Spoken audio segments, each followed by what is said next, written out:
নমস্কাৰ আজিৰ ভিডিঅ'ত আমি অনুশীলনী 2.3 কুৱেশ্যন নম্বৰ 2 ৰোমান 2 কৰিবলৈ সমাধান কৰিবলৈ লৈছো তো যেহেতু কুৱেশ্যন নম্বৰ 2 দিয়া আছিল দ্বিতীয় বহুপদটোক প্ৰথম বহুপদটোৰে হৰণ কৰি প্ৰথম বহুপদটো দ্বিতীয় বহুপদটোৰ এটা উৎপাদক হয় নে নহয় পৰীক্ষা কৰিব লাগে কিদৰে কুৱেশ্যন নম্বৰ 1 সমাধান কৰিছিলো এই প্ৰথম বহুপদটো দ্বিতীয় বহুপদটোক আমি হৰণ কৰিম তাৰ পাছত যদি আমাৰ ভাগশেষ শূন্য ওলায় তেন্তে আমি কি ক'ব পাৰিম প্ৰথম বহুপদটো দ্বিতীয় বহুপদটোৰ এটা উৎপাদক হয় সো আহাচোন কৰি চাওঁ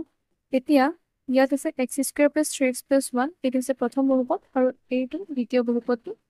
px ৰ ঠাইত লিখি ললো এতিয়া ইয়াত যেহেতু x² আছে আৰু ইয়াত 3x⁴ আছে সো x² ক আমি 3x⁴ বনাবলৈ হলে আমি কি পূৰণ কৰিব লাগিব 3 আৰু x স্কয়াৰ হোৱাৰ কাৰণে 2 দিম তেতিয়াহে 2 + 2 কিমান হ'ব 4 হ'ব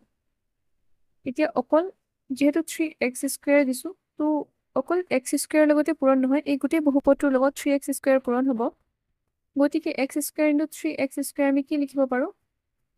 3x⁴ তাৰ পাছত 3x * 3x² কি লিখিম এইটো প্লাস 3 * 3 9 x * x² কিমান হ'ব x³ plus 3x²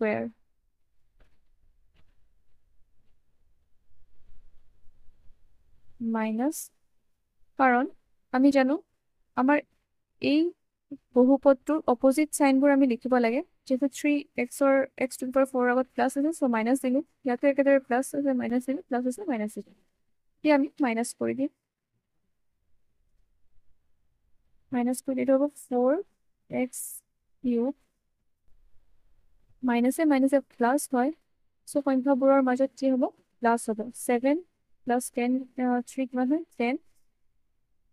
x² ডাঙৰ সংখ্যাৰ আগত মাইনাস হোৱাৰ কাৰণে মাইনাস হ'ব আৰু এই দুটা টাৰ্ম এলফেবেটছ নামি আহিব 2x + 2 তাৰ পাছত ইয়াত x² আছে আৰু ইয়াত আছে -4x³ তেতিয়া ফাৰ্স্ট টাৰ্মটো আগত যেতিয়া ফাৰ্স্ট টাৰ্মটোৰ আগত মাইনাস থাকে তেতিয়া মই প্ৰথম টাৰ্ম মাইনাস দি ললে ভাল তাৰ পাছত এতিয়া যেহেতু x³ আছে আৰু 4 এটা আছে সো x² লগত যদি আমি x পূৰণ কৰো x³ পাম আৰু 4 এটা পূৰণ কৰিম 4 * x কৰিলে x² * 4x কিমান হ'ব মাইনাস হোৱাৰ কাৰণে -x³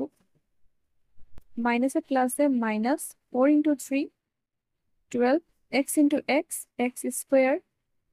4x -4x * 1 কিমান হ'ব -4x এতিয়া একেদৰে মাইনাস হোৱাৰ কাৰণে প্লাস 3 মাইনাস হোৱাৰ কাৰণে প্লাস কেনসেল হ'ল ইয়াতে মাইনাস আছে মাইনাসে প্লাসে মাইনাস তো মাইনাস কৰিলে x² হ'ব ডাঙৰ সংখ্যাৰ আগত প্লাস সাইন আছে গতিকে প্লাস হ'ব ইয়াতো প্লাস আছে প্লাসে প্লাস হ'ব 6x + 8 2 দিন নামি আহিব এতিয়া ইয়াত আছে কিমান x² ইয়াতো x² আছে যদি 2 এটা পূৰণ কৰি দিম আমি 2 * x² কিমান 2x² ইয়াত থকা সংখ্যাটো আমি পাই যাম গতিকে প্লাস 2 2 * x² কি হ'ব 2x² plus 2 * 3 6x + 2 এতিয়া মাইনাস মাইনাস মাইনাস এই দুটা কেনসেল হ'ল এই দুটা কেনসেল হ'ল এই দুটাও কেনসেল হ'ল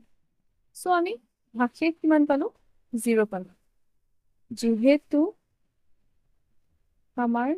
ভাগশেষ কিমান হ'ল 0 যেহেতু ভাগশেষ ইকুৱেল 0 therefore প্ৰথম বহুপদটো দ্বিতীয় বহুপদটোৰ উৎপাদক হয়